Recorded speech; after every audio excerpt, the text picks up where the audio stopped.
Welcome to the Course Developer module of the C3 Orientation for Staff.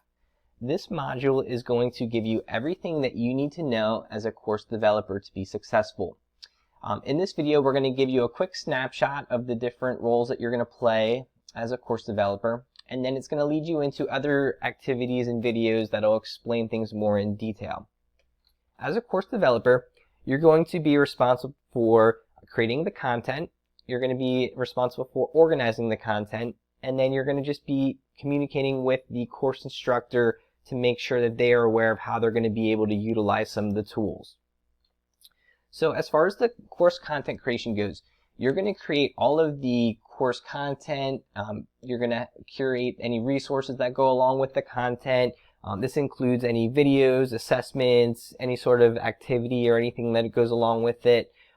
You're going to be bringing this all together for your teachers who are fulfilling the role as the course instructor.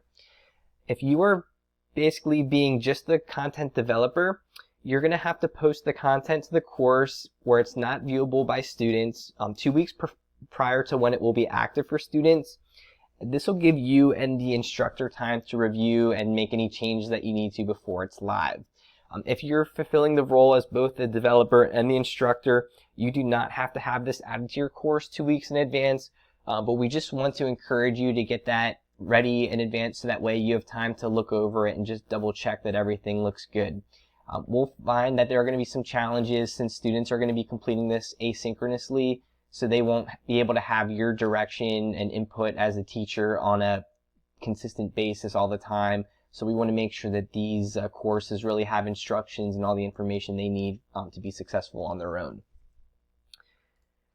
As far as the course structure, all of our C3 courses are going to have a similar format. We're going to just slightly modify what you've been using this year within our regular courses. All of the courses are going to have a similar structure. They're going to have basically a weekly pacing guide that's going to be front and center on the page. Then there are going to be 3 main course sections. One section is going to be for important course information.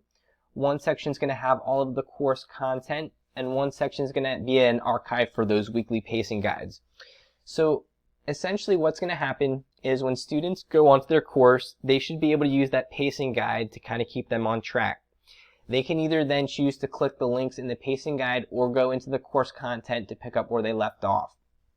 Ultimately, your course content is going to be split up into units, and then within each unit, it's going to be divided into lessons. So we have a naming scheme and a structure that we're going to use within those lessons and activities, and we're going to dive into that a little bit deeper in future activities. But we just wanted to kind of like throw out, this is what it's going to kind of look like. And then finally, we just want to share some expectations for communications. Your goal as the developer is just going to be to help support the instructor behind the scenes.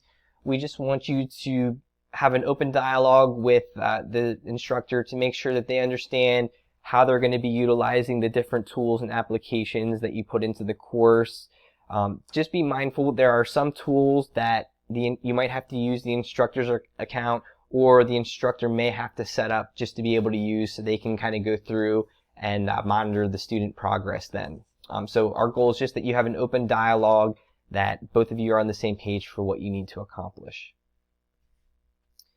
And then last thing we just want to throw in here is just utilize your resources. Hopefully you are teaching the course that you are helping to facilitate with this course development, so you already have content that's available. Even if you don't already teach the course, there's other teachers in the building that do. So just be sure to reach out and find any resources that you need. We have a lot of technology resources that are available to you. And then we as instructional technology specialists will also be working closely with you to help you build these courses.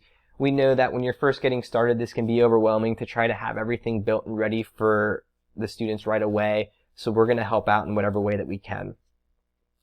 And I just want to take this time to just say thank you for being a part of this C3 program as a course developer. We truly feel that you as a course developer are going to kind of lay the foundation for what this program and even what education will look like in the Cornwall Lebanon School District in the future.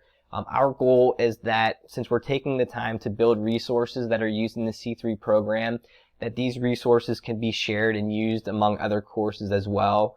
So you're going to basically be building some collaboration and some resources for future teachers to use down the road as well. And we'll keep modifying and making them better to build even better educational activities, modules, and things for students in the future.